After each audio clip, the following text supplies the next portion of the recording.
One man is being victimized by our own government.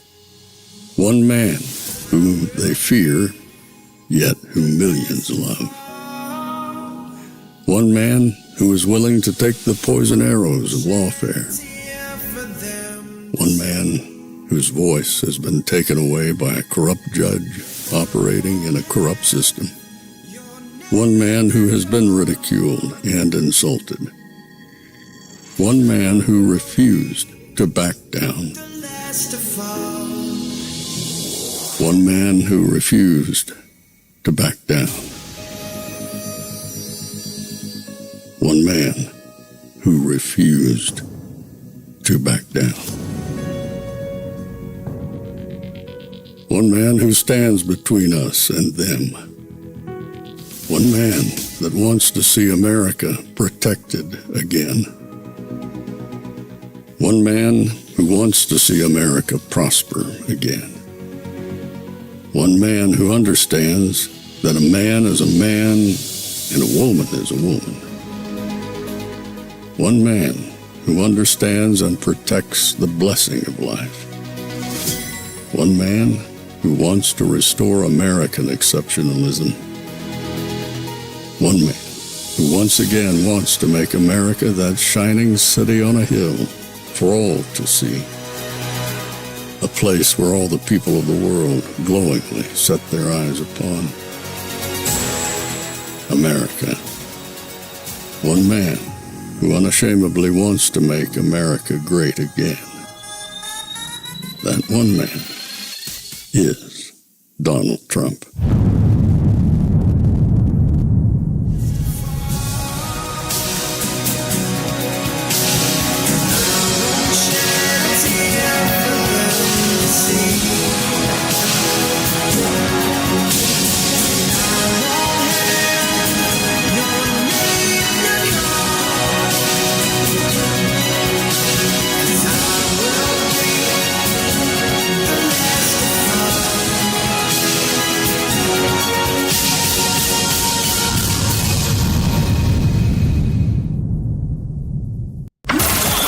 This is Fanfare with Barry Cunningham. This message is for the government and anybody else who thinks they could slow us down. You obviously don't know what kind of people we are.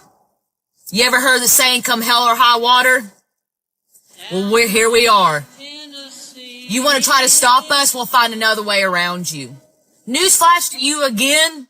We know the mountains like the back of our hands. Those are our people. You ain't gonna do jack shit. We're gonna do everything we can. You want to push us? We push back harder. You don't think that's gonna happen? Keep pushing us. We don't roll over. We don't back down. We will get to our brothers and sisters. Without you, we don't need you. Well, what's going on up in North Carolina continues to be the story of the day, and it just keeps getting worse. As I told you earlier in the previous show with Trump's short press conference, the mainstream media is not showing you what's really happening. It's really, really bad. It's so bad. Okay, this next woman who's going to talk to you about what's going on in one of the hospitals up there, I can raise my hand and attest to 100% truth, because my mother-in-law is in that hospital, and they are having to relocate her out of that hospital to a hospital almost an hour away, because it indeed has turned into the morgue. This number of 200 people passed away, it's a fantasy. It is an absolute fantasy. They're stacking up, and nobody wants to tell the truth, but it's getting out because of people like you and people like this woman you're about to hear right now. Hey, y'all. So I'm safe in my house. Our power came on. I have water, and I'm so blessed. But the reports that are coming out of these towns in western North Carolina are horrific. The news is not even coming close to catching the true devastation. There are bodies that are floating down the river, babies. And if this is not a wake-up call that our government is not for us, then I don't know what is. She's right. This has got to be a huge wake-up call for all of us. Beyond just voting for Donald Trump, we have to obliterate the Democrats. Just vote them into oblivion. They did it already with the jabdemic a couple years ago, and now they're going to use this and try and do some other crazy stuff. But I think they picked on the wrong people. I think they took these people for granted. They really underestimated. As you heard that First Lady, they know those mountains like the back of their hands. They know specifically everything, every inch and cranny of Rocky Top. They all know it. I went up there and I saw firsthand going through this hollow and whatever they call them, hollers, and coming around corners and bends. And then there's a guy over here who's got this, and they don't know what to me, it looked and continues to look like this is a place where a civil war could erupt. And then tonight I heard that they are, I'm going to get into that, some sort of blockade is going on right now. And they're actually man on man going, don't do it, don't do it. I'll show you the information as soon as this tape is over. It's heartbreaking. They're everyday citizens who are taking it upon themselves to go and deliver items and things to these people.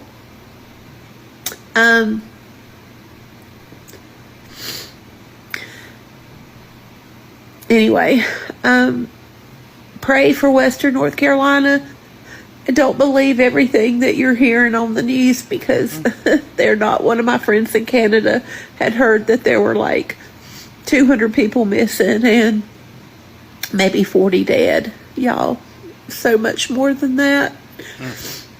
I don't know why they would lie about that. I'm not sure why that would be such a point where they have to obfuscate and hide that from people. Maybe it's because Donald Trump's in North Carolina tonight and he was in Georgia earlier, and Kamala's out in Michigan smiling and jiving with her little group of people with her rally, and Trump's in here trying to help people. I mean, his entire, if you look at it, his entire focus of his campaign has all of a sudden changed. It's almost like he suspended it. I mean, he's going to do a talk tonight. He's going to get some questions from people in this town hall, but he's in North Carolina. And surely the top of mind for most of the people in that audience are going to be, what are we doing? How is this happening to our government? How can they have no money? At the local hospital in Nashville, there are over 900 unidentified bodies.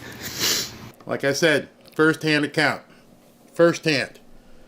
They're having to move my mother-in-law because of all the dead bodies. And that was just from 2 days ago, so I'm sure there are more, but there are. People are floating down the river. And if you're able and you can donate, or you can get it in the hands of a real person. There were like, I think, 10 different truck drivers who were trying to deliver goods, and they all stopped on the way up there, and every single tire was slashed. And so it's going to be up to us. Have you heard about that?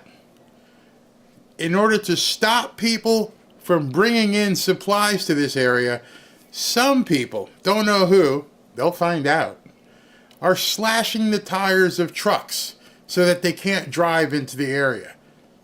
Real story, truthful story. Media, absent, won't talk about it. We cannot count on Uncle Sam. It's going to be neighbor helping neighbor, and I don't care how old or young you are. If you can't get out there or you can't donate, you can pray. Because the devastation is nothing like I have ever seen. And I think this is going to go down probably as one of the worst storms in American history.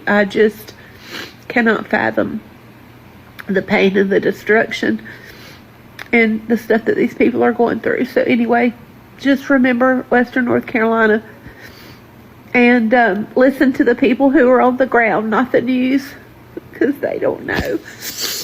Think about that. The news, whose job it is to dig and report, don't want to hear about it. Don't want to cover it.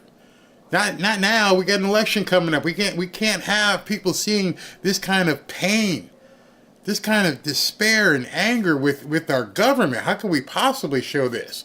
We can't show it. We need you to show it. These are real people. These aren't paid actors.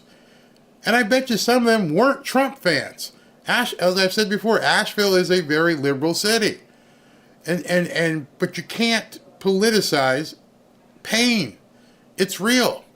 And you also know who's helping you and who's not. Anyway, y'all have a good day. Okay, sorry, real quick. We're catching wind now that people are being stopped at the borders. If you are coming in with stuff, do not tell the police that you're doing that. Fucking lie and say that you live here, you're coming home, you have a... Sorry about that. Some of these people just have had it. They've absolutely had it. So their language is coarse. I'm sorry. I should have cut that. But these people, they've had it. They have reached their limit at this point that you're enforcing the border to get into this area. This border, you want to basically check every single truck and make sure everything is inventoried. This border, you want to make sure nobody's sneaking into. Let that sink in for a second. 100% pure pathway. Deny. Do not say you're bringing stuff to aid us because they're turning you around. I don't know why. I do not know why. But yeah, that's happening. So just with that said, be sneaky. Sneak it in here. Remember, we are in fact playing a real life video game and we are here to win. The rules kind of don't apply anymore here. We don't have rules. All that's fake now. So just... I don't know if you guys know, but a good portion of the Hunger Games was filmed up in that area. You might want to go look at that and Google it and find out, but all through Bryson City and some of the areas around Asheville, that's where they filmed the Hunger Games. And now it's a real life Hunger Games. She mentioned video game. And you got to play to win. But it has become the real life Hunger Games. I mean, you couldn't write this. Hey, let's go ahead and film a apocalyptic movie about people having to die and choose who gets to live and fight for food. And lo and behold, a couple years later, it actually is happening. But there's no Jennifer Lawrence trying to save the day. She's nowhere around. Haven't seen her. Nothing about her. Ride the wave with me and put on your best gamer mentality and help me win this, okay? Thank you. FEMA now is saying, Alexandria, Mayorkas, they don't have enough money for any additional hurricanes. We all thought they were chock full of money. That money's been given away to illegal immigrants, right, almost one by one. I don't understand this. This is a perversion of policy. So you don't understand it because it's not understandable. I don't get it. In all fairness, it's not understandable. So we now have no money that was supposed to be used for tragedy, for hurricanes. And this was a tragic hurricane. This was maybe the worst hurricane we've ever had. And he's got no money. And we say, what happened to all the money? They were given billions for this. He spent it on illegal migrants coming into the country, a big percentage of which are murderers. I don't know if you saw 13,099 murderers. All right, so we got this timed out perfectly. Trump is about to take the stage. Let me make sure that I've got the volume right and no music. So hold on. Yep, he's still talking music. Still got Lee Greenwood playing, but at least you guys can see it. So yeah, this is what's going on up in North Carolina, and I'm sure that Trump is going to be talking about this tonight because it's everything. It's everything. It's everywhere. Let me just make sure the music's still playing. And I've got my second feed up and running just to make sure we're good. As soon as he takes the stage, we'll cut to it. Not sure who the moderator is tonight. I guess we'll find that out together momentarily, who that is. Yeah, we'll find out who the moderator is together. But they're singing the song, Lee Grewin song. I don't have the copyright for that, so I can't play it. I know, some people play it, they don't care, but all kinds of things happen in the background that can hurt you. I'm not going to get into all that, but suffice it to say, not allowed to play it. So we're just waiting for Trump to, basically the music to get done, and then I'm sure what they're going to do after that is introduce whoever the moderator is. Not sure who those people are behind him, but we shall see. Don't forget tomorrow, the huge Butler rally. So we're going to be covering that. Looks like the music is stopped. Let me check. Almost at the crescendo, and it's over. All right, here we go. Not sure who that is. Thank you very much. Hello, everybody. How are you? Hi, darling. Hi. How are you? Thank you very much, everybody. This is an honor. And, you know, I walked in, the first question that I asked, should we change the name from Fort Liberty back to Fort Bragg? First question.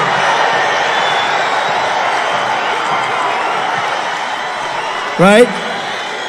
So here's what we do. We get elected. I'm doing it.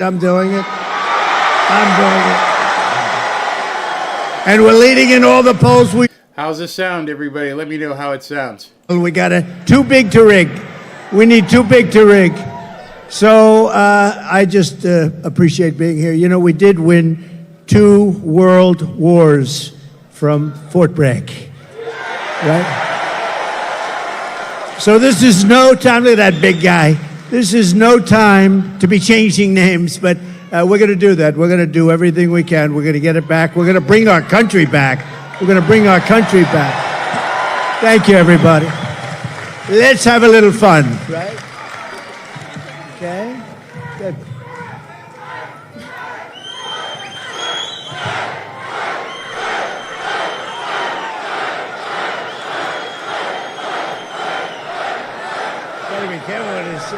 Go ahead. Mr. President, I don't think you'd have a problem with North Carolina. I think they love you here. I love that. And you know, Kamala should be here. She shouldn't be anywhere else. And they're missing $1 billion that they gave to migrants coming into our country. Some of them are murderers. Some of them are drug dealers. Some of them, many of them, 13,099 murderers came into our country during their 3.5. And we're missing $1 billion they gave them to the migrants that came in, and now we don't have the money. We'll do it, but they don't have the money to take care of. That's why they're giving you lousy treatment in North Carolina in particular, and we don't like that, so we're going to let it be known, and they have to get a lot better because people are not happy. Well, you're absolutely right, Mr. President, and before we start with that town hall, I actually wanted to mention that one of your friends here is Silk. Silk, are you here? Where are you at? Oh. Where? Oh. I'll tell you, she is my friend, too. And she is my friend.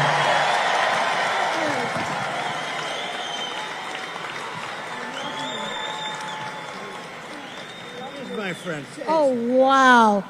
Hey, North Carolina. Real quick now, I want y'all to listen up. I'm a little ticked off. I just want you to know I'm a little ticked off, and I'm going to tell you why. $750. Oh, my. Where American tax dollars is being used to fund illegal aliens into our country. And these illegal aliens didn't pay one dime or one red cent into our systems. And all Kamala Harris and Tampon Timmy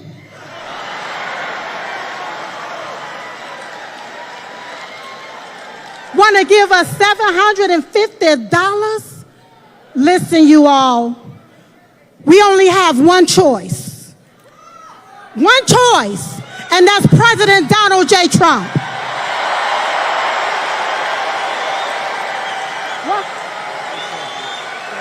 We cannot afford another 4 years of this, so you're going to have to vote like your life depends on it. Like when you're taking your breath and it's your last breath and you need that vote in order to breathe, that's what you're going to have to do. So you're going to have to, I'm almost finished, Mr. President.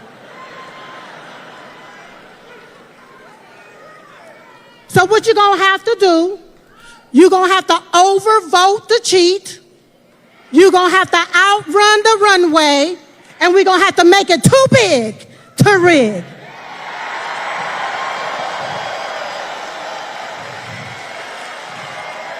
Woo! Now I can feel Diamond rising up in me. Because you have to vote right so you won't get left again. Vote red. R-E-D. Remove every Democrat.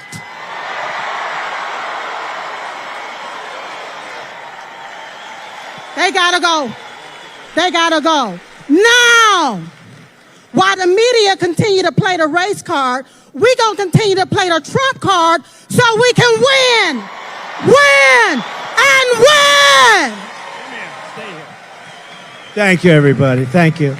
So, you know, it was 9 years ago, and my beautiful wife, our First Lady, we love our First Lady. Did you see her interview on Sean Hannity and with Ainsley in the morning? She did great, but 9 years ago she came to me, she said, you know, there are two women, and they are really incredible. I said, who the hell are they? He said, you got to see this, you're not going to believe it. They had a thing. And we fell in love like almost immediately. Yes.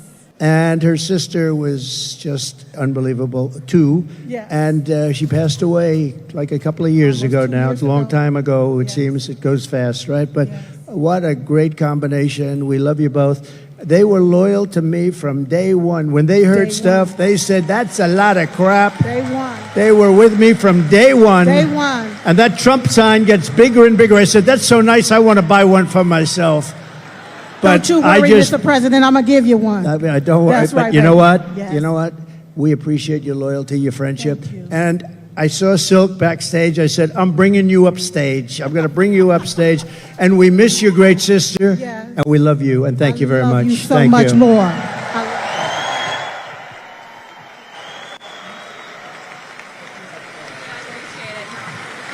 Thank you. Great. All right, Mr. President, are you ready? Yeah, I'm going to be very careful with these seats. Yeah, it's a little bit. These seats weren't designed for me, exactly. All right, Mr. President, our first question comes from Allie. She was one of the residents here in North Carolina that was directly impacted by the hurricane, and it destroyed her community. Allie, where are you at? Hi.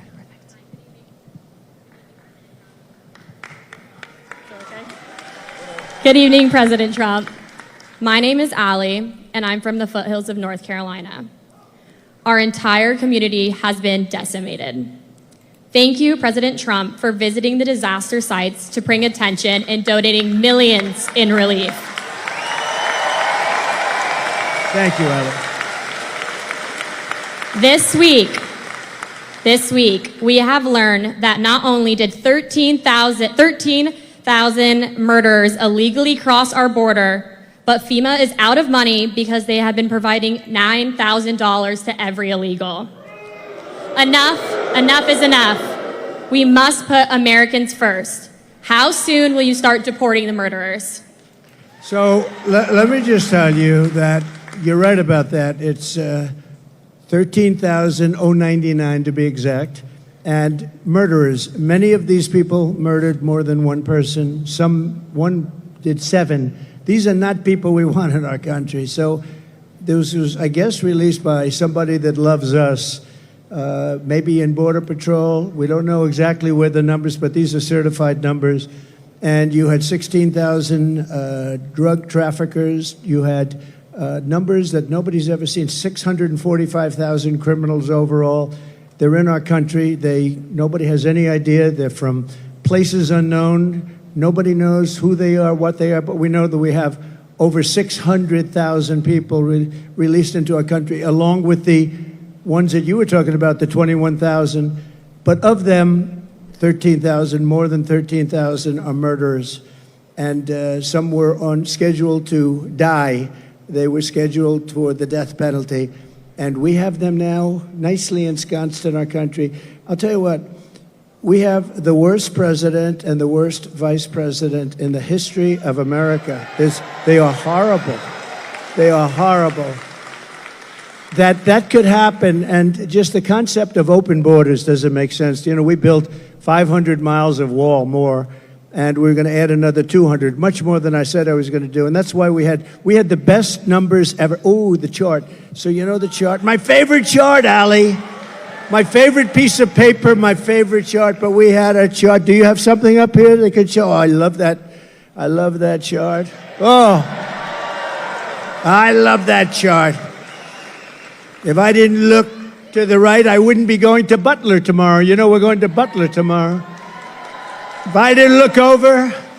So, no, but that, if you look at the chart, at the arrow on the bottom, that shows the lowest number in the history of our country. That was the day I left office. And these clowns took over, and what they've done to our country, between that and so many other things, what they've done to our country. But, you know, I view inflation was the worst we've ever had, I think. They say, oh, it was only in 48 years. Somebody, one of the fake news back there, they corrected me one time. They said, no, 48 years. Oh, okay. But it wasn't. I believe it was the worst that we've ever had. And that's been one of the big problems. But to me, and I know that you talk about the bad economy, you talk about all of the costs, and the costs are so bad. To me, the worst is the border, because it's like what they're doing is they're destroying our country. And it's not easy. We're going to get them out. We're going to have the largest deportation in history. I'm not proud to say that either, but it's a tough thing to do.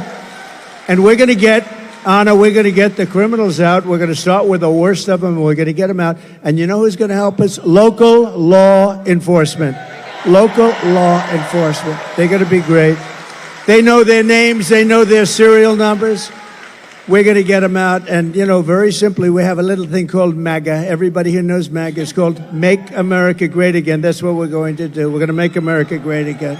Thank you, darling. Really good question. Thank you. You know, Mr. President, to your credit, too, I think that's largely why you've actually outpaced every other candidate for president with the support from the Hispanic American community, because it's not just a race thing. We all want border security. So thank you, Mr. President. It's an incredible community that I don't know, it's just a very energetic. You know that, right? It's energetic.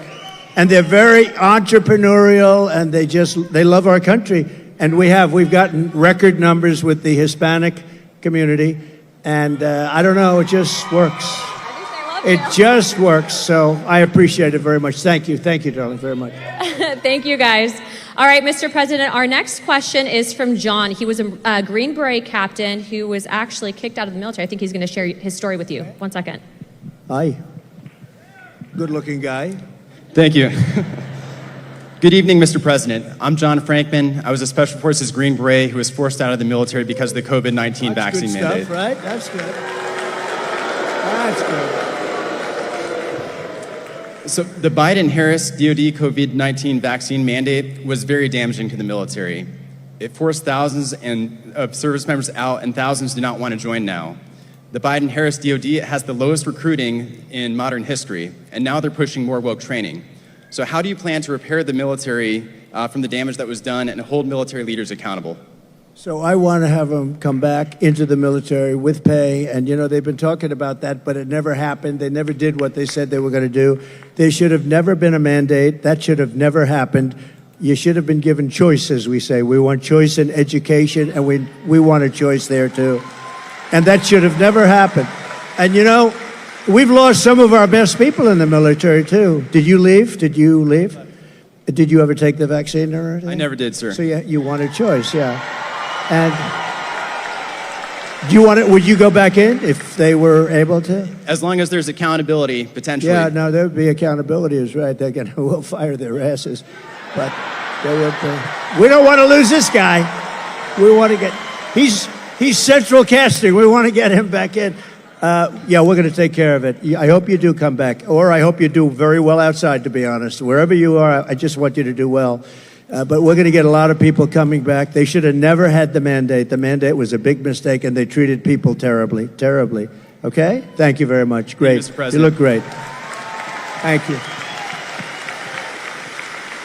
We lost a lot of great people. Also in other, in police forces, I mean, a lot of people were forced into doing things they didn't want to do. But I love that question. That's a great question. Thank you very much.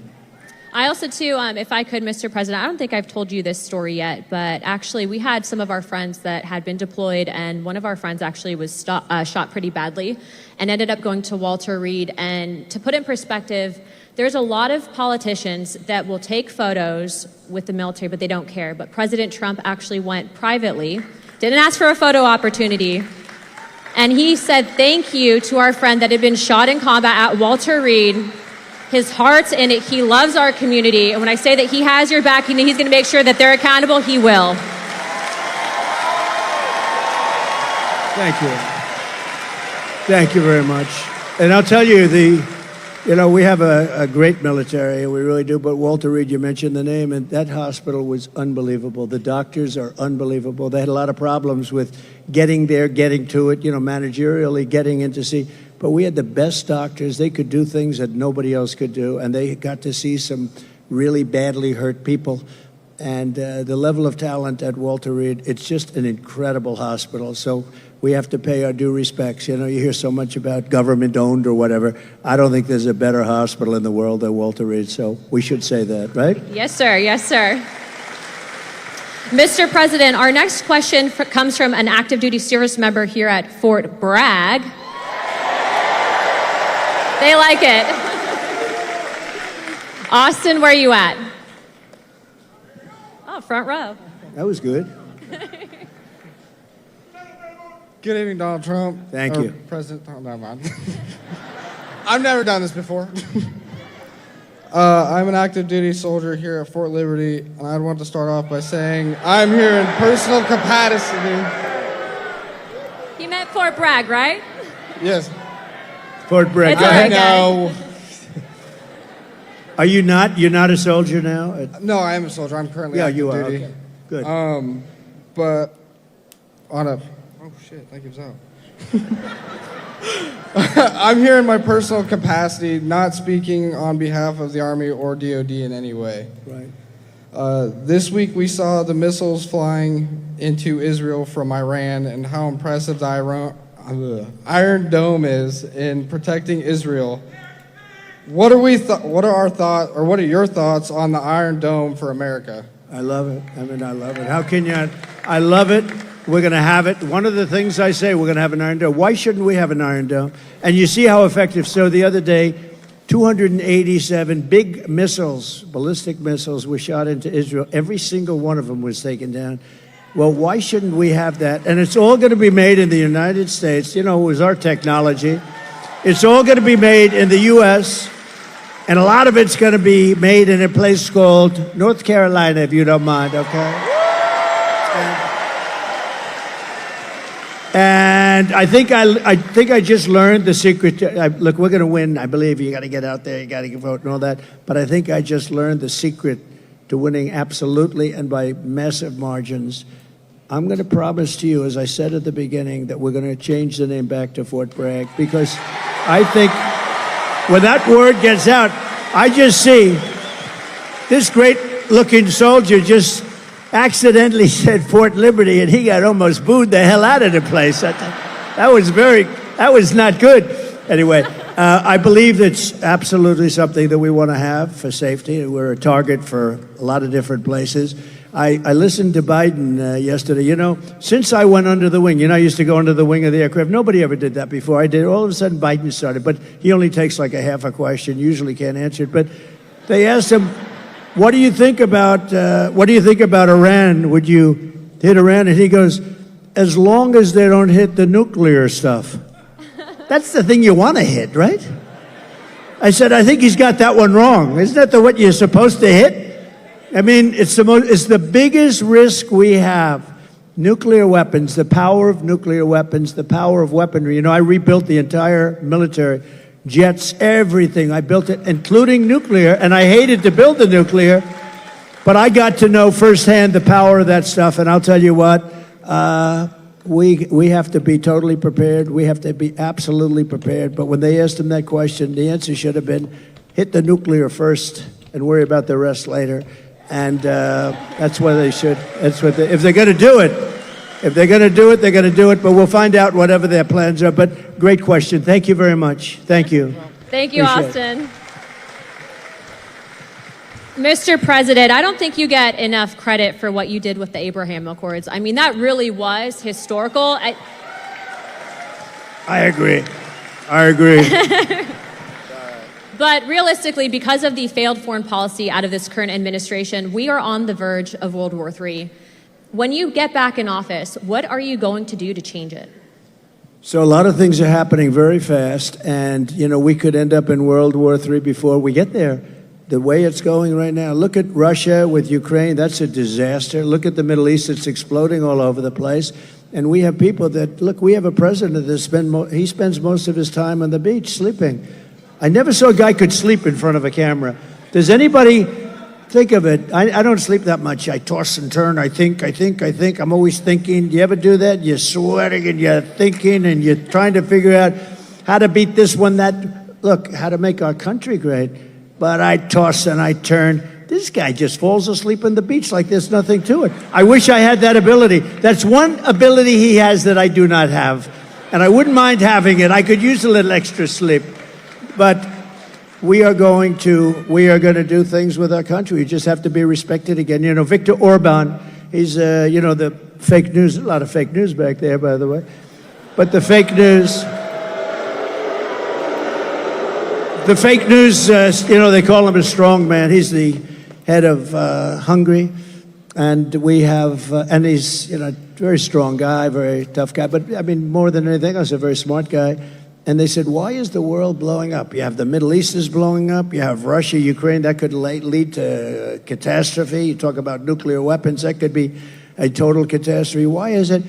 He said, if you put Trump back in the White House, it's all going to end. You're going to have peace. You know, we had 4 years. We didn't have any wars. We didn't have any terrorism. We didn't have anything. And I won't tell you exactly what he said. Maybe I will.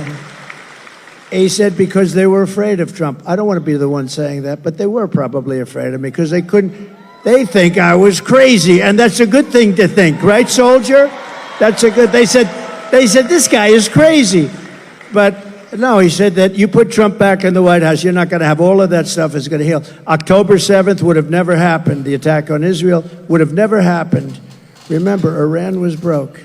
They weren't giving money to Hezbollah. They weren't giving money to anybody, any of these, they call them delegates of terror, a lot of different names, but it's always of terror. And there was no money for Hamas. And now you look, you know, because you were such a big part of it, we had no attacks, we had no terrorism, we had no nothing. For 4 years we had, and I wanted to talk about it during the 4 years, but that's never smart, right, Robert? That's never smart to do. So I didn't, but I talk about it a lot now. We had no attacks. We had none of this stuff going on. We defeated ISIS, by the way. We took ISIS. We defeated them in 4 weeks.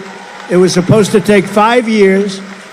I rebuilt the military, and we had a military, and we have great generals, not the television guys, by the way, the real generals. I'm talking about like Raisin Cane, General Raisin Cane. You know who that is? But we defeated ISIS quickly. It was supposed to take 5 years. We did it in 4 weeks. We have a great military, and we have a military that's not woke. You may have a few people on the top that are woke, and we're going to get rid of them so damn fast, your head's going to split.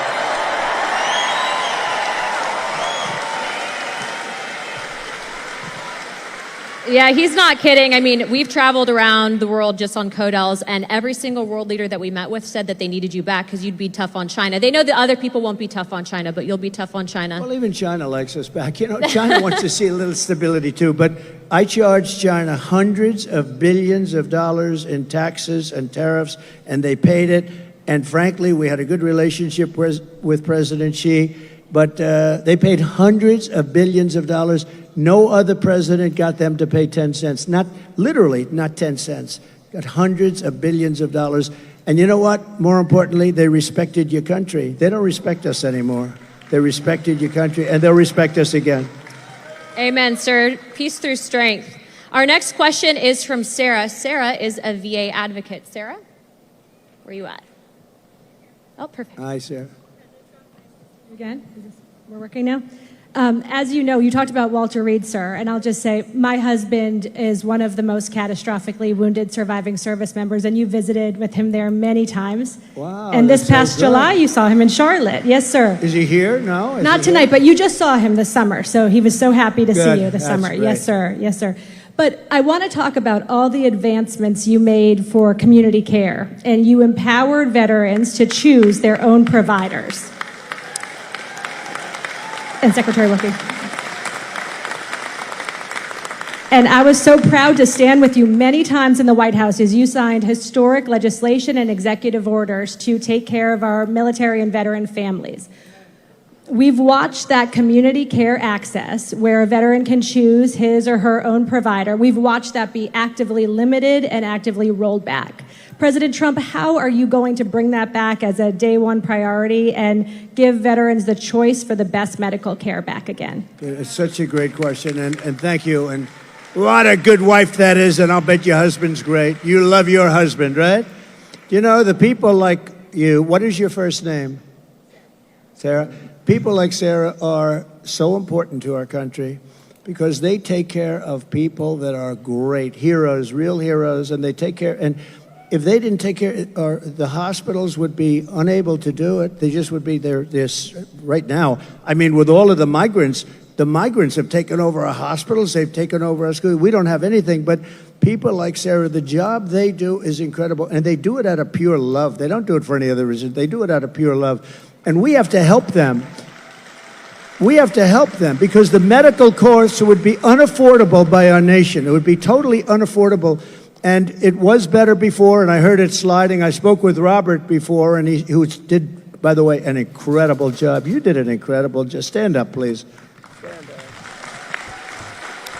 And Sarah, thank you, Robert. You know, we had a 92% approval rating at the VA, 92%. Now it's down into the 40s. We had a thing called choice, where if you had to wait too long for a doctor, you know the story. If you had to wait too long, guys were waiting 4, 5, 6 months. They go in with a minor problem, and they end up being terminally ill because they didn't take care of it. It could have been taken care of with a shot, with a pill, with a minor operation. They end up dying, and we changed it, and we had choice. We also had accountability, remember? Accountability. So on choice, they tried to get it for 52 years, accountability for 58 years. Accountability, you couldn't fire anybody in the VA. And I said, that's no good, because you had sadists in the VA, you had bad people we had some bad people. And we fired about 9,000 people, and we replaced them with 9,000 good, loving people that love our heroes, right? That love our patriotic heroes. And that was a big thing. And I just said to Robert, how's it going nowadays? How is it going? And he said, they're getting rid of choice rapidly. Choice is when you can't see a doctor rapidly. You go outside, you find the doctor, you get yourself fixed up, and Sarah, we pay the bill. And it was a great thing. And he said it's rapidly not being used, not being allowed to be used. And, you know, I think it actually didn't cost. I think it was probably, in the end, we probably saved on it.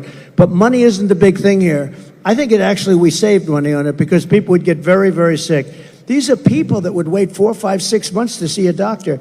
If you had to wait more than one day, you go out, you see a doctor. We had bills negotiated, fees negotiated. You know, we can't be totally crazy with this because the doctors are pretty good business people, I will tell you, right?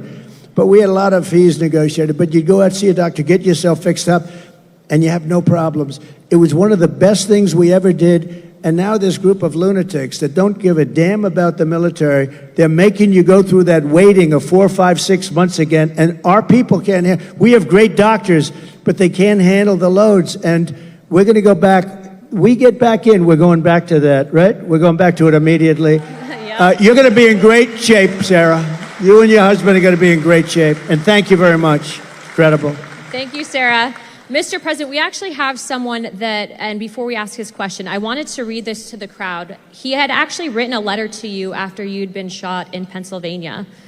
Dear President Trump, watching you during the Butler rally and you getting back up, both my wife and I gave a sigh of relief as well as a few tears. I would be honored if you would accept this small token that I received as a young Marine in Vietnam. My wife and I both thought it appropriate. God bless you, your family, and the United States of America. Sincerely, Dwight. Dwight, where you at?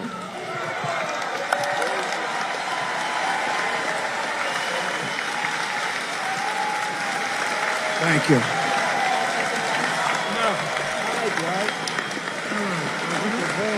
Whoa. Looks like a check. It's a check. It's cash. For those of you who may not know, Dwight had given President Trump his Purple Heart. That's right. That's right.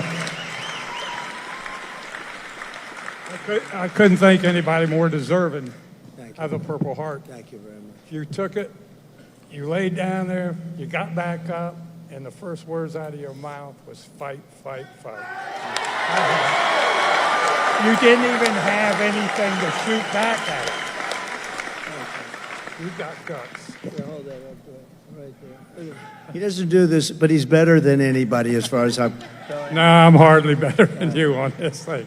You're great at this. And I wanted to thank you. I know that most of you all watched the president on that day and were very fearful that something terrible happened when he went down on the ground. But it was such a relief. Our hearts were so filled with joy because we saw what happened. And it was a minor wound, but it was close to being a terrible. You know, I said, how does it, why was there so much blood to the doctor? There's bleeding like crazy. This is a little fact. Some of you might have heard this, but you get hit in the ear, and it bleeds more than any other part of the body. So I didn't mind being hit that way. I don't want to be hit that way. This way. This way. If I didn't make the turn, I would have been hit the other way. That's no good. That would not have been too good. But it is true, and I got very lucky, and maybe it wasn't so much luck. Maybe there's something else, right? Maybe there's something else up there, but that's great. Thank you. You also took the time out to write me a beautiful letter and gave me a challenge coin. I never expected that from the President of the United States. Well, thank you very much. This was a great honor, and I remember it very well when you gave it. Yes, I will. Really nice. Thank you. I served as a Marine in Vietnam, proudly served as a Marine in Vietnam. And thank you very much.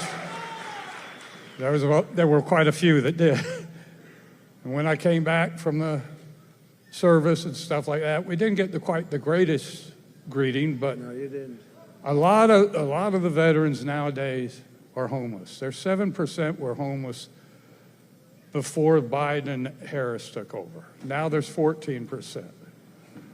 I would like to know what you're going to do to prevent this from getting any larger, and also kicking these illegal aliens out of the freaking hotels and providing them with money before we do it to our homeless vets. So interesting.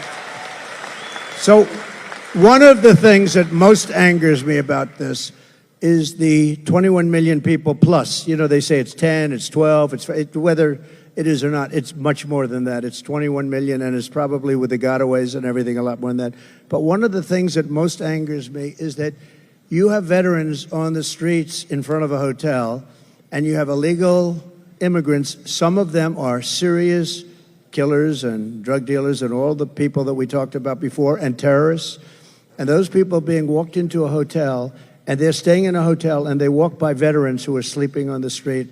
And it could be cold, it could be hot, and it bothers me. If we stop, if we close our walls, we're going to be able to handle it. They are spending so much money on taking care of the illegal migrants, now we call them. We used to call them illegal aliens. I call them whatever the hell I want to call them. So do you. But they're not supposed to be here. And we're going to close the wall. First day, we're going to do a couple of things. First day, We're going to drill, baby, drill, and we're going to close the wall. We're going to close it up. And we're going to have to take people out. We cannot have killers. Do we agree? Does anybody want to leave the murderers, the drug dealers in our country? Do you know one of the little facts that's very sad but makes sense? That all these things I predicted 3-4 years ago, I was saying this is going to happen. Now it's happening. The migrant crime, it's a massive crime. But all of this that's happened, everybody, it's common sense that it was going to happen. And we're going to have to get them out because we have no choice. It's not sustainable by any country. We have done things that are so stupid. Like, as an example, I consider it to be less important, but it's very important still because it's a way of life. Men playing in women's sports, okay?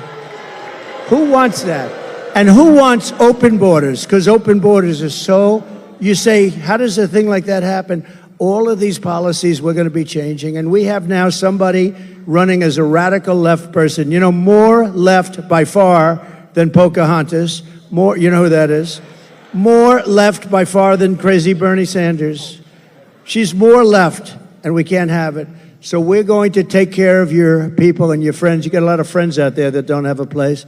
And we're going to do it, and we're going to do it fast, and we're going to put money to it. First of all, we're standing on the greatest power. It's called liquid gold. We have more than any other country. We don't use it. We get oil and gas now from Venezuela. Do you believe it? We're going to take our own, and we're going to make a lot of money. So we're going to make a lot of money. We're going to take care of our veterans properly. We're not going to have that happen anymore, okay? Thank you, Dwight. Thank you. Beautiful guy. Beautiful guy. I think I'm going to stand. This chair is the most uncomfortable chair I've ever. First of all, it spins. And the one thing I don't want is to fall on my ass, because that will be the only story. They'll say, sir, you did great. Too bad you fell. That would be the only story. So I'm not sitting in that sucker. I think it's a booby trap. That was put there by Kamala.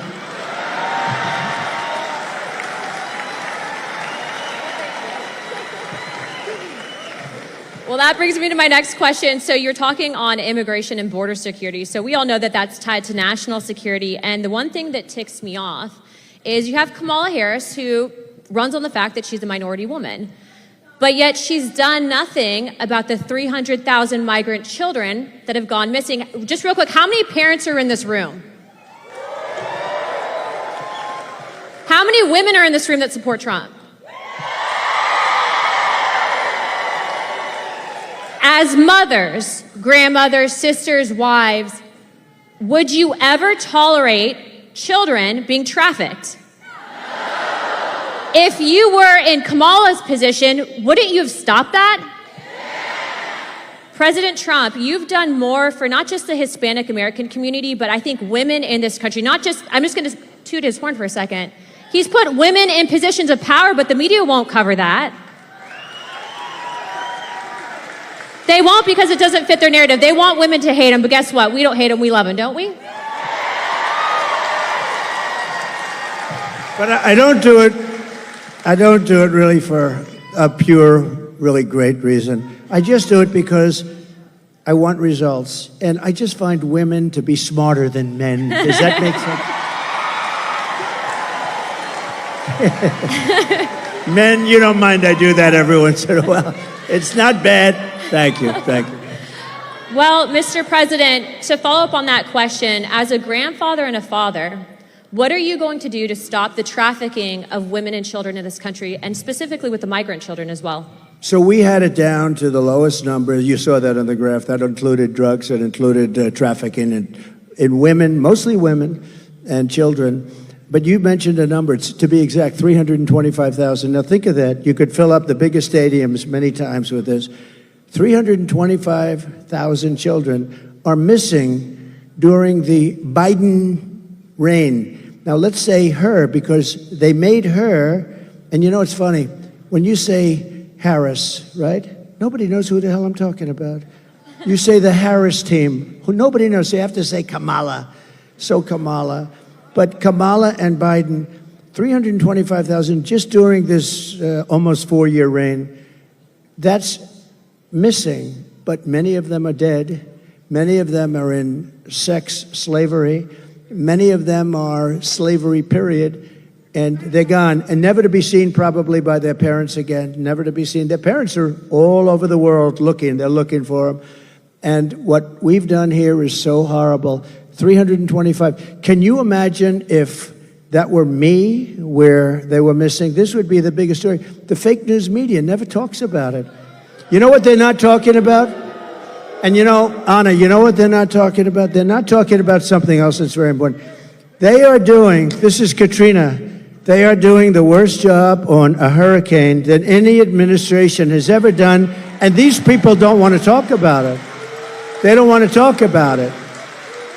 People are saying it's the worst job, and you people know it. A lot of you people know it because you're here, but they've done the worst job. Kamala has done the worst job, and it's really like her because she was put in charge. Now she said, I wasn't the border czar. They shouldn't call. Well, she was always the border czar. She never went to the border until a little while ago. And then she made a speech like, I'm going to start getting very tough. Why didn't she do it 4 years ago? You could always say, why didn't?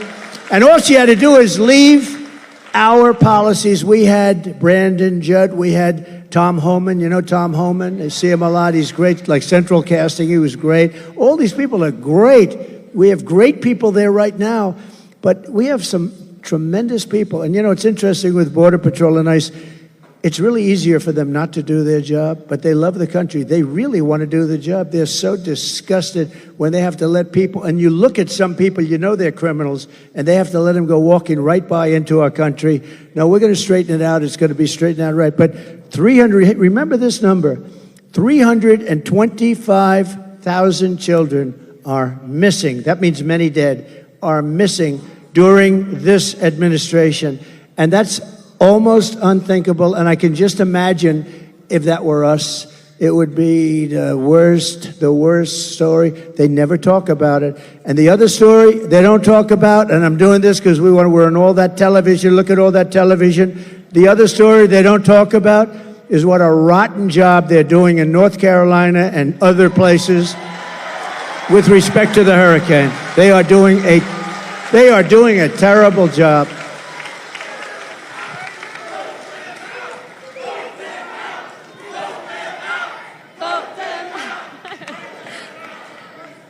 Mr. President, to follow up on that, because the media is here, I do believe that they've intentionally, and this is my opinion, not helped out those residents because it's red communities that are impacted. Let's call a spade a spade. Do your job and do better. Anna, one thing. So Elon Musk, we all love Elon, Elon. We have to take care of our brilliant people. We don't have too many of them, right? There aren't too many brilliant people. But I got an emergency call 2 days ago to speak to Elon, and he endorsed me very strongly. He endorses me almost every day. He wants us to win so badly. But Elon is a brilliant guy between the Tesla and this, that, the rockets. But he also does something called, the link, Starlinks. So he has Starlinks. Now, I'm not too familiar with it. All I know is it's really supposed to be great. So they call because in North Carolina and parts of and a little bit Georgia, but in parts of North Carolina, every line is down. There was no calls, no anything. Nobody could get through to anybody. And I got a call from a big person in North Carolina. Could you possibly call Elon Musk because we need help with Starlinks? Could we get Starlinks, really? And I did, and he was great. And, he did something he had it ordered. I got a call during my phone call. They called me up, the people from North Carolina, and they said, thank you very much for helping us with Mr. Musk. I was talking to him. He wasn't off the phone. I said, do you have some kind of a thing that we're talking and you're ordering people? This was the craziest thing. No, he's like, I'm talking to him. So, Elon, thank you very much. I appreciate it. I'll see you. He's going to Butler tomorrow, Elon is going to Butler. But I asked him about Starlinks. Would you be able to get a certain section of Georgia? They're going to fly them in with helicopters and everything else. Would you be able? And as I'm talking to him, they're calling me on the other line, thanking me for getting it. So I got to ask him what the hell that was all about, right? He's probably got some little contraption that he's going like this as he's talking to me. He's incredible, that guy, I'll tell you. But he got a tremendous for Georgia and for North Carolina, the Starlinks. They here's the one thing they have to do. They have to distribute it. They have to get it out there. He got it here, but they have to get it out there. They're not getting it out. That's FEMA. They've got to get it out. So important. But he's really done a great job, so we appreciate it. Thank you, Mr. President. Thank you for all you're doing continuously. Our next question is from Pete, who is a Marine Corps veteran, and his question is going to be covering the withdrawal of Afghanistan. Pete?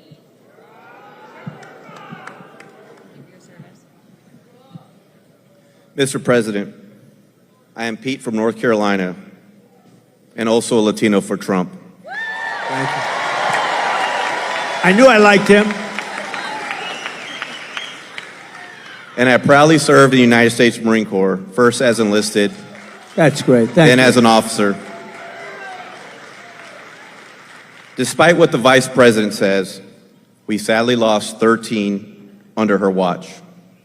It sickens me, many of my fellow Marines, as well as my friend, Lieutenant Colonel Scheller. There has been zero accountability for the terrible withdrawal. What will you do to make sure we have accountability for what happened? Okay, it's great. It's like, I know more about that subject than any subject we spoke about because I think it was the most embarrassing moment in the history of our country. There was never anything. I don't think Putin would have gone in and invaded Ukraine if that didn't happen. He saw that. He said, hey, these people are stupid people. They're idiots. And, you know, they only respect power and force. When they saw that, by the way, if I were president, Putin would have never done it, period. And you would have never had the attack, and you wouldn't have had inflation, and you wouldn't have had the problem that we're talking about. Because, you know, I had it down to 5,000. I was getting out. They were there for 20 years. But a couple of things were done wrong. Number one, they should have kept the military base, right, Bagram? So you have a military base, one of the largest bases in the world. We left it. It's 1 hour, forget about Afghanistan, it's 1 hour away from where China makes its nuclear weapons, okay? You gotta keep that, and they didn't. They fled, they left. We had, as you know, 18 months. I called up Abdul. Abdul is the head of the Taliban. That's the ones that do the shooting, okay? Not the Afghans. It's called the Taliban. And the press said, why would you call him? Because that's where the shooting is. And I called him up. We didn't have, it was nasty. We didn't have one soldier killed, because they were killing a lot of our soldiers, the snipers, and a lot of them with the Obama-Biden administration before I got there, and a lot of them. And I called them up, had a rough call. And after that call, we didn't have one soldier killed for 18 months. We didn't have one soldier shot at for 18 months. And then we had a terrible election. We're not going to let that happen again. We can't ever let that happen again. We're not going to have what a shame that was. But we had an election, and these guys took over, and it all started up again. And what they did with that withdrawal was so bad. Number one, we lost 13 great soldiers. And as you know, I know the parents of a lot of them. But we lost the soldiers. We left $85 billion worth of equipment behind. We left Americans behind. Everything was wrong, and we embarrassed our country. I really mean, I think it was the most embarrassing. The one thing you do is you take the soldiers out last. Okay, they took the soldiers out first. A 5-year-old child would tell you that. The other thing you do is you fire every general that was involved in that case because those guys were incompetent. And you haven't heard the last of that, I promise you. You have not heard the last of it. What a terrible thing that was. Worst, one of the most embarrassing, me as a person that loves our country, that was the most embarrassing moment in the history of our country, in my opinion. Thank you. We're gonna take care of that. I gotta get back in.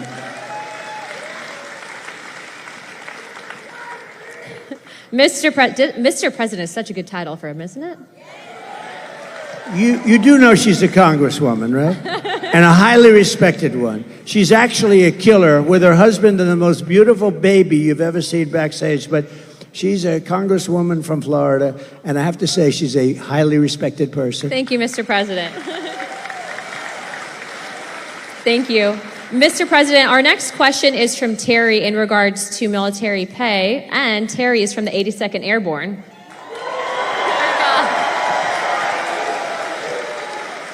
Mr. President, thank you for being here. My name is Terry. I have had the honor of serving with the mighty 82nd Airborne. I'm also a proud member of the Lumbee tribe. The largest tribe in North Carolina. We have one of the highest percentage of military service in the nation, a higher percentage of the overall population. My question, sir, is about the military pay. You provided the largest pay raise in history to our military.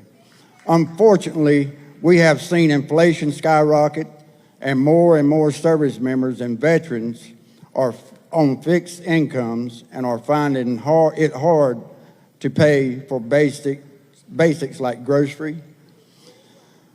What will you commit to increase military pay and bring down prices? Yeah, very good, Terry. I appreciate it, too. And it's very unfair. So I gave the largest pay raise in the history of the military, and I thought that was wonderful. But then when these clowns came in, these incompetent fools came in, they allowed inflation, and because of the energy policies, I think, mostly, but also because of their spending, but they allowed massive inflation, so your pay stayed here, and you were happy, and then all of a sudden, the cost of bacon doubled, and the cost of everything else doubled and tripled and quadrupled. Interest rates went to 10%, so you could no longer, we were at 2%, and they went to 10%, so you could no longer buy a house. So many things happened. The answer is yes, I'm going to take care of you. I'm going to take care of our law enforcement. And you know who else I'm going to take care of? Our teachers. Our teachers are very underpaid. We're going to take care of our teachers. Okay? Going to take care. And I did it. I felt strongly. But, you know, the fact is that they got wiped out. What we gave you got wiped out by their inflation that they should have never had. That's another thing. You would have never had inflation because it was caused largely by really dumb energy. The energy went through the sky. That brought everything with it. So we're going to take care. But law enforcement also, and your teachers, okay? Thank you, Mr. President.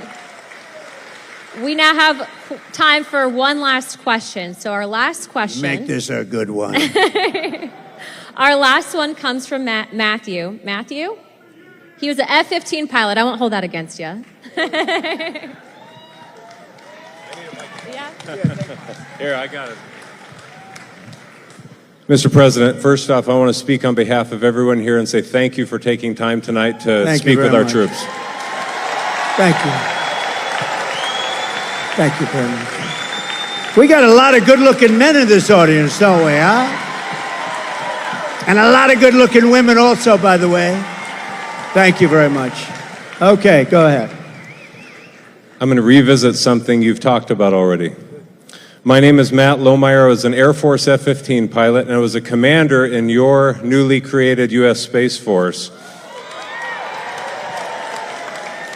I am also the first veteran of the Space Force because under the Biden-Harris regime, I was fired from my command and lost my pension for criticizing DEI trainings that were rampant in the military.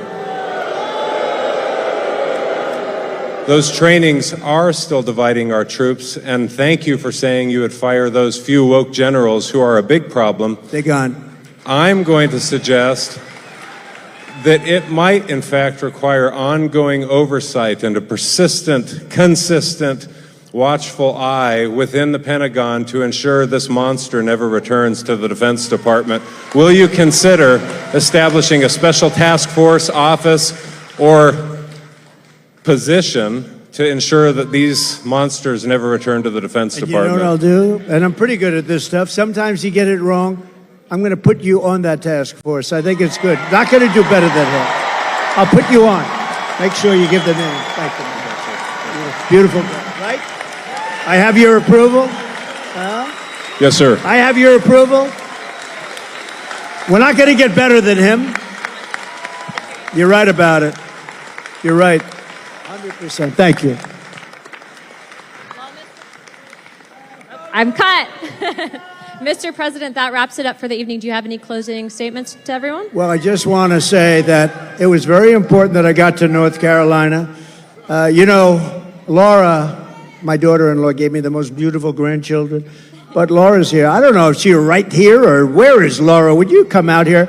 She is absolutely the great. Come on up here. Come on.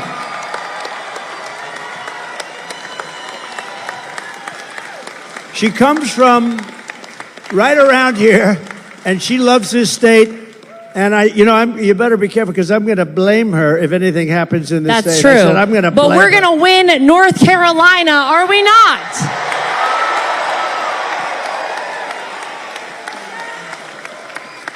I am from right down the street a little ways in Wilmington, North Carolina, where I was born and raised. And I know I don't even have to ask this audience this question, but are we ready to send Donald J. Trump back to 1600 Pennsylvania Avenue? All right, here's what I need from everybody. You might know that I am right now the co-chair of the RNC, thanks to my father-in-law calling me one evening. But here's how we are going to make it too big to rig. Here's how we're going to swamp the vote. Is everyone in here registered to vote? If you are not, go right now to swampthevoteusa.com and get registered. Go vote early and take every person you know to go vote early. We will win this big league, as Donald Trump says, on November 5th. All right, ladies and gentlemen, thank you guys. I love you, North Carolina. Thank you. I have to thank you because you gave me really a great daughter-in-law. She's really special. And she's, along with Michael, who's here, Michael Whatley, they're essentially the co-chairman of the Republican Party. This is a very upwardly mobile person. She's doing good. But you know the truth? She's so good. I'm very conscious of, nepotism. But when I did with her, I recommended, all I did was recommend, and everybody couldn't believe she was even doing it. She is really a person that's incredible. She's respected by everybody. They love her. She comes from here, and there is no place she likes better than North Carolina. So get out there and vote in honor of this wonderful person. Where's Michael? Will you get up here, Michael, please? Don't worry about the time. The networks will stay with us, right? Michael, would you say a few words? So Michael Whatley, I guess I like North Carolina because he was the head of the Republican Party. We won the state twice. And last time, when all of a sudden around 3:02 in the morning, we started to fall off on a lot of things, it was ridiculous. But with this state, there was no fall off. He had 602 lawyers working for him. And I said, who the hell is the guy that did such a good job in North Carolina? Because we were leading in Pennsylvania. We were leading all the way along. And these people will do it. They have no shame. And he did the job. And I said, I want to get him. And he's chairman of essentially the Republican Party. And I just want to say you're doing a great job. But I don't want to say it too early. Let's wait till November 6th. I want to wait till the morning after, right? Then I feel confident that we'll say it. But so Michael is from North Carolina. He was the head of your party, and he did a great job, and he went to the top. And please say a few words, Michael. So to win North Carolina, we are going to get out the vote. We are going to protect the ballot. We are going to expand our majority in the House. We are going to flip the Senate, and we are going to send Donald J. Trump back to the White House as the 47th president of the United States. Thank you, Michael. Thank you, sir. Thank you, everybody. Thank you. Thank you, everybody from Fort Bragg. Thank you.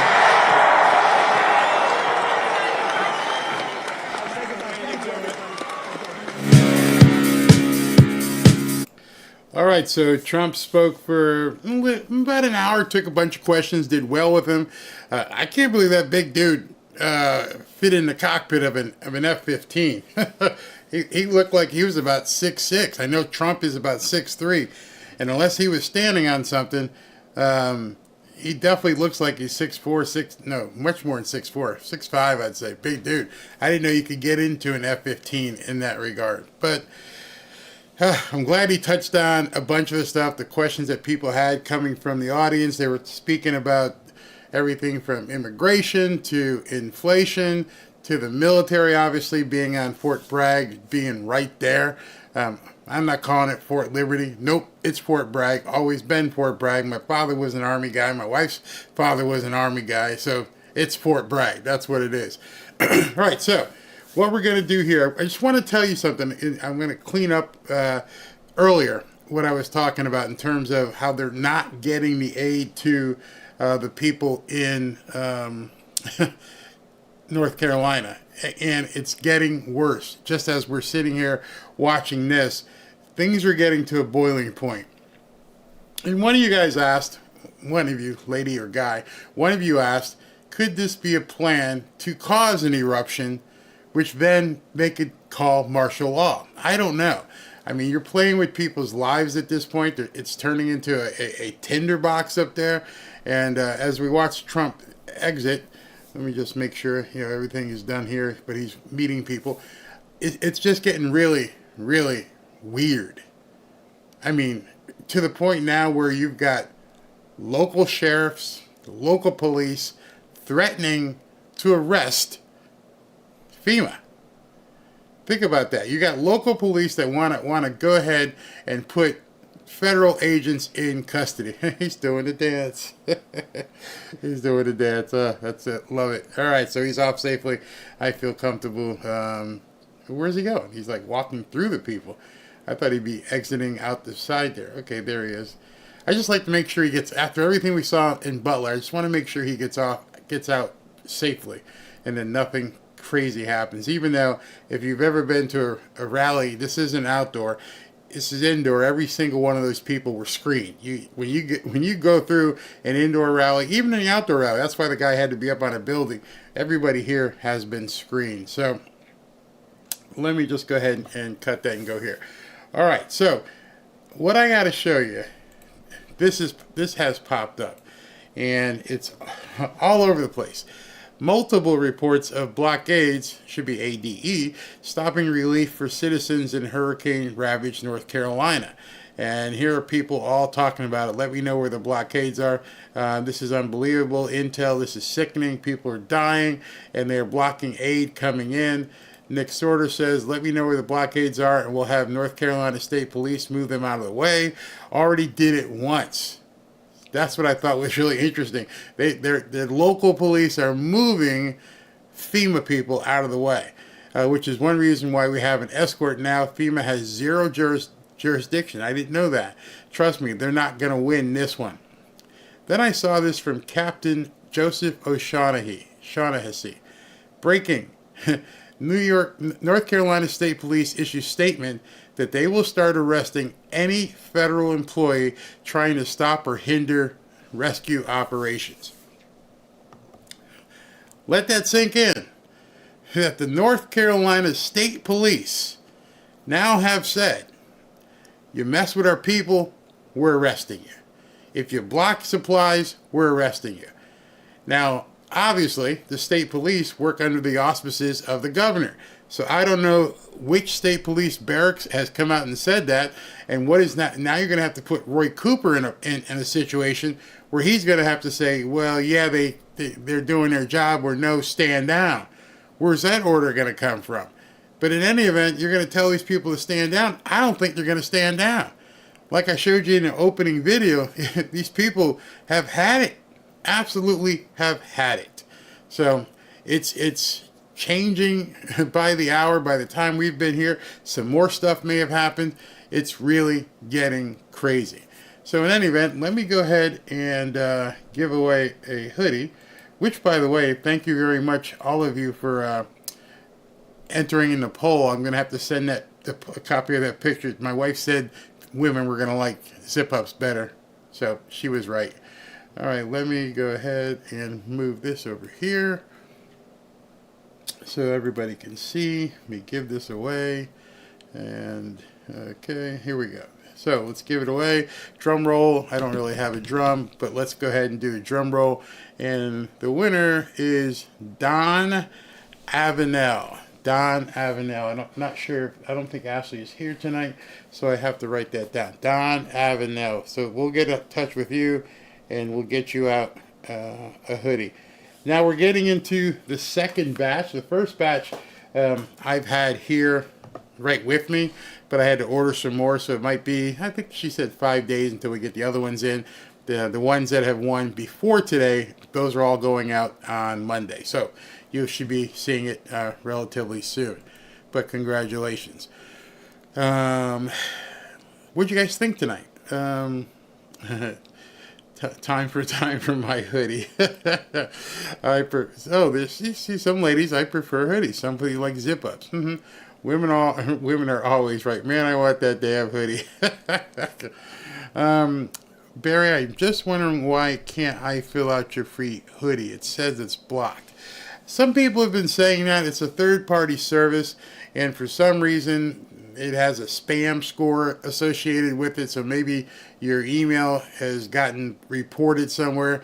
Nothing on you. Don't worry, it's not your fault.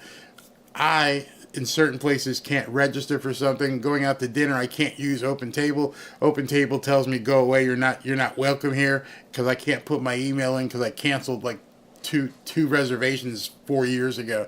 But in any event, if you hit me up with a direct message on Twitter, I will get you signed up. Who won the hoodie? That was where'd that go? Barry, I need a hoodie. Everybody wants a hoodie. I prefer the pullover hoodies as well. So some ladies like it that way. Some people don't. So let me go ahead and recognize people who did the super chat. This afternoon, when I had to jump because of the shortness of his press conference, I missed it, but I have some people I want to recognize from earlier in the day. Those are, let's see, where did I write those down? All right, so earlier in the day, Lillian Rose, thank you very much. Peter Ulrich, thank you very much. Mr. Jonas, thank you very much. I was able to write those down before YouTube stopped, once I stopped the stream. So let's go ahead and recognize the people from today. And hold on. Okay, there we go. Let me take this away. Okay, here we go. First up top here, Bills fans 788. Thank you very much. We'll get that to people. It's this one. Who's this? Chris Hare. Thank you very, very much. Let me go over here. Who's this? Cheryl Key. Thank you, Barry, for being a truth teller and a man of God. Please send this donation to where it can help our brothers and sisters in need of the aftermath of Hurricane Helene. By the way, if you haven't seen my interview with Samaritan's Purse, it was in the warm-up before yesterday's live show. So you can go ahead and check that out, please. She gives you a lot of information as to what they're doing. I was so happy that they allowed me to spend some time talking with them and actually learning about them as well. I think I did that already. And just trying to get the right ones. Bills fan 788. All right, so now let me go through everybody else. Yeah, it was really informative. Got to learn about Samaritan's Purse. All right, Larry, thank you. My name is Larry, and I'm an addict. Been addicted to the red pill all my life. That red pill's... If you haven't taken that red pill, you gotta get it. You're jonesing for it. I'm telling you, you get out there and take that. Clayton, thank you, Barry. You're my best source of the truth. XGP, hope your mother-in-law is doing well. Thank you. I will let Robin know. Ruby Langdon, thank you very much. Don Connor, thank you. Keep telling the truth. Peter Urick, you're back for round two, and another great donation. Thank you very much. Join me in helping our neighbors in need. Thank you very much. Big Cat, Barry, I was able to see a German environmental aircraft is inflating the next storm with silver mercury aspiration. Wow, is that a good thing or a bad thing? Julius, just saw a video about a drone attack on Mar-a-Lago to get Trump made. They're gonna keep trying to get him. They're not gonna stop. Ikala, not sure. North Korea. Is that North Korea? NOCO? I have to look it up. But thank you. This is hard to put into words. This is so tragic. I can't believe your government is doing this to you. I hope people stop with the hate. Who cares which side you're on at this point? Norway. Okay, Norway.